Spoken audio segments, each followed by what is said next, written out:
समोसा खाती आलू, जरूरी बड़े वो सही बिहार खाती लालू। सबके 420 बुझा गइल बा, मोदी जी के कमल मुरझा गइल बा। लालटेन के लहर में आ गइल बा, मोदी तोहर कमल मुरझा गइल बा।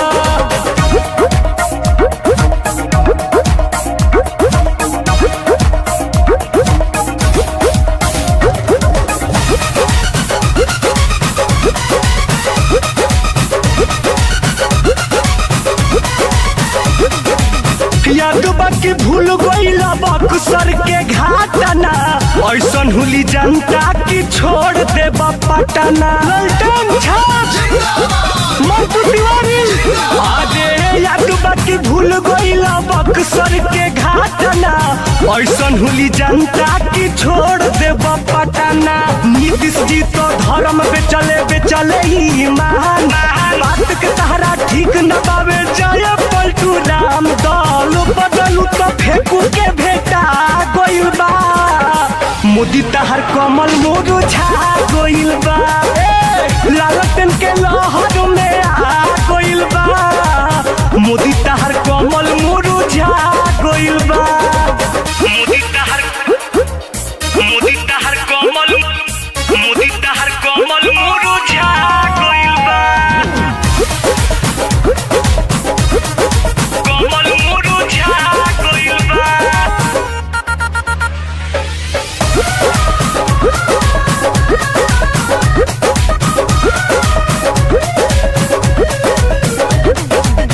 जड़ से उखाड़ के फेंका जइब बहरी, राजद के झंडा बिहार में लहरी। तेजस्वी यादव तेज प्रताप, अरे जड़ से उखाड़ के फेंका जइब बहरी, राजद के झंडा बिहार में लहरी। नोटबंदी गरीब बुझल जीएसटी कैल लागू, मजदूरन के भूखे सुतौला बंद करके बालू हो।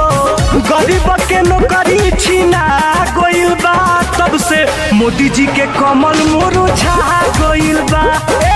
लालटेन के लहर में आ गइल बा, मोदी जी के कमल मुरझा गइल बा।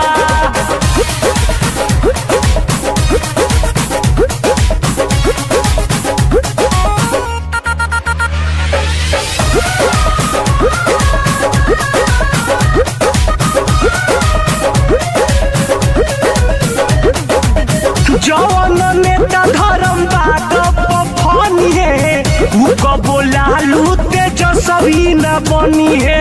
रबली डबी और जगी, जवन नेता धर्म बात फनी है, उ कबो सरोज अरुण नवर न बनी है। पहाड़े भाजा पाई कहे छाती के चौड़ा, पढ़ला से का भइल बा बेच तू पकौड़ा हो।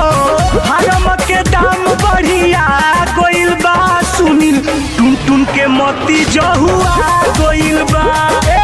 लालटेन के लहर में आ गइल बा, मोदी जी के कोमल मुरझा गइल बा।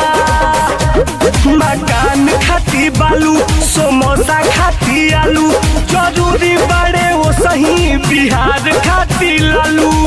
सबके 420 बुझा गइल बा, मोदी जी के कमल मुरझा गइल बा।